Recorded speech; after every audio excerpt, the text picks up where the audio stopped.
Hello everyone, this is Rashmi. Welcome to the channel. तो आज हम बात करने वाले हैं यूजीसी नेट जून 2026 में कंप्यूटर साइंस का कट ऑफ क्या रहने वाला है। सो आफ्टर एग्जामिनेशन बहुत सारे स्टूडेंट एक क्वेश्चन पूछ रहे थे, तो I have done some homework, उसके बेसिस पर मैं इधर आई हूँ। फिर भी आपसे कहना चाहती हूँ कि आपका जो एक्सपेक्टेड कट ऑफ मैं बात करने वाली हूँ, it will be based on your memory.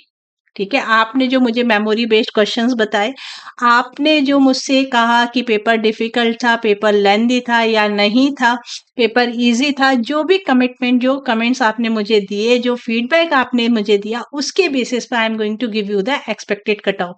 तो फाइनल रिजल्ट तक हो सकता है एक्सपेक्टेड कट ऑफ चेंज हो जाए। जब हमको रिस्पॉन्स सीट मिलेगी, एक बार फिर से हम एक्सपेक्टेड कट ऑफ की एनालिसिस करेंगे।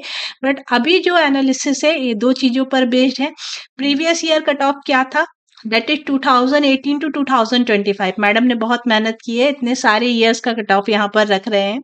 और साथ में आपका कैटेगरी वाइज, क्योंकि भाई एक मैं जनरल कैटेगरी बताती हूँ, लोग सेटिस्फाइड नहीं होते और बाद में पूछते हैं मैम इस कैटेगरी का भी बता दो। तो इस बार मैंने पूरा कोशिश किया है कि आपको कैटेगरी वाइज यहाँ पर कट ऑफ बता सकूं, what is going to be safe score, और यदि आप सेफ स्कोर में नहीं है तो आपने क्या करना है।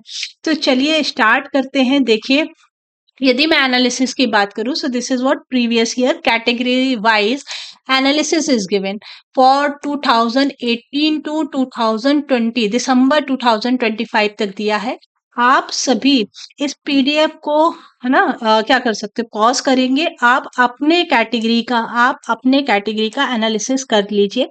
यदि मैं फर्स्ट 5 इयर्स की बात करूं, यहाँ पर देखिए, जून 2020 तक जो हमारा कट ऑफ है, it is given in percentage, है ना, ये थोड़ा सा मिसिंग है, but for every category it will be there.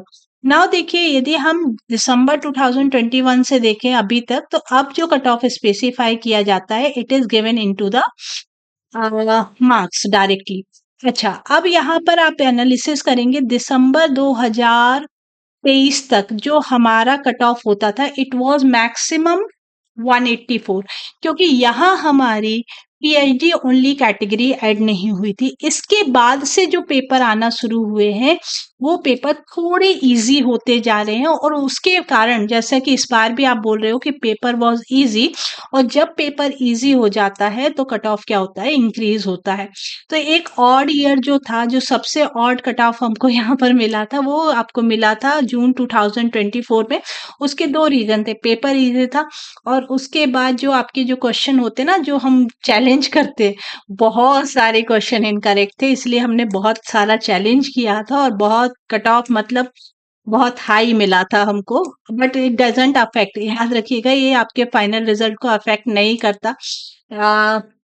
कुछ स्टूडेंट का स्कोर चेंज हो जाता है and they come to the cut off range, है ना। तो ये थोड़ा सा ऑड ईयर था, इस पर मैं एक सेपरेट वीडियो बताऊंगी कि भाई कौन से क्वेश्चन है जो आपको मार्क्स देकर जाते हैं, कौन से क्वेश्चन है जो मार्क्स कम कर जाते हैं।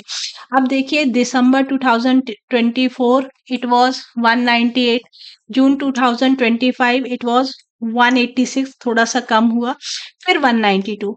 सो भाई याद रखें कि जब भी, है ना, आपका जो पेपर है वो थोड़ा सा इजी होता है, और इजी पेपर पर कट ऑफ बढ़ जाता है।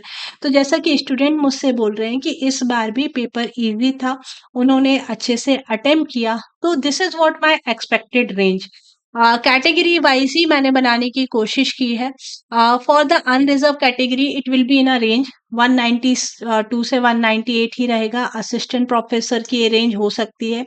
PhD only for 144 to 150. Similarly, for EWS category and for OBC category, है ना. So you can check your range. This is going to be your from my side. It is going to be your expected cutoff.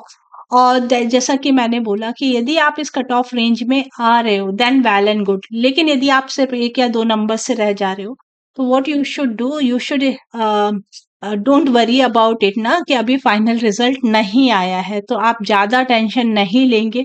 लेकिन यदि आपको लगता है कि आपने 5 या 6 क्वेश्चन ऐसे थे जिनके कारण आपका क्वालिफाई नहीं हो पाया है, तो this is what you should start your preparation. आप अपनी प्रिपरेशन स्टार्ट कर सकते हो, एंड एक और अटेम्प्ट दीजिए, definitely you can qualify this examination. So this is what expected cut of आप बोल सकते हो, and this is what the range. यदि आप 192 प्लस हो, 158 प्लस हो, 144 प्लस हो, for other category as well, you can qualify this examination, correct. So yes, देखिए अभी अभी कुछ स्टूडेंट्स हैं जो क्या कर रहे हैं, सेट एग्जाम की भी प्रिपरेशन कर रहे हैं। तो एक छोटा सा अनाउंसमेंट उनके लिए भी है कि we are going to start the practice series, a special practice series for all SET examination. तो हम सबसे पहले स्टार्ट कर रहे हैं एमएस सेट एग्जामिनेशन से। So if you are preparing for any SET exam, it could be CG SET, it could be AP SET, है ना, any SET, you should join this series. It is going to help you, क्योंकि other SET के exam जो होते हैं के जो questions होते हैं that are going to help you. उसके लिए आपको क्या करना है, यूट्यूब पर जाना है, the net set Guru search करना है और इस चैनल को सब्सक्राइब कर लेना है। So from Monday I am going to start this series. Telegram channel पर पीडीएफ शेयर किया जाएगा। यदि आप टेलीग्राम पर अवेलेबल नहीं है तो आप मेरे व्हाट्सएप ग्रुप को भी ज्वाइन कर सकते हो। So all the very best, do share this information with your friends as well. यदि वो किसी सेट एग्जाम की प्रिपरेशन कर रहे हैं, it is going to help them, it is going to help me as well. So this is what expected marks analysis. I hope it will help you। और wait करते हैं आपके response sheet की। Response sheet का basis पर एक और analysis हम करेंगे। रिस्पॉन्स सीट से हम चैलेंज क्वेश्चन आइडेंटिफाई करेंगे। रिस्पॉन्स सीट से हम फाइनल पेपर सॉल्व करेंगे। Thank you, all the very best.